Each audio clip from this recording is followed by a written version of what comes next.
«Эхо Москвы» в Уфе и общественная организация «Берзямлек» представляют рубрику «Говорим по-башкирски». Оборудование. Корамал. Оборудование для выборов. Хайлаудар өчен корамал. Оборудование для выборов. Хайлаудар өчен корамал.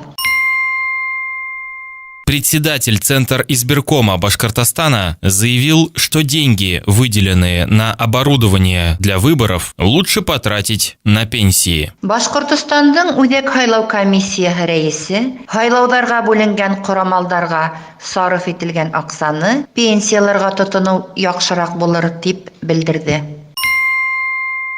Председатель Центр избиркома Башкортостана заявил, что деньги, выделенные на оборудование для выборов, лучше потратить на пенсии. Башкортостандың Үзәк хайлау комиссиясе рәисе хайлаударга бүленгән корамалдарга сарыф ителгән аксаны пенсияларга тотыну яхшырак булыр дип белдерде. «Эхо Москвы» в Уфе и общественная организация «Берзямлек» представляют рубрику «Говорим по-башкирски».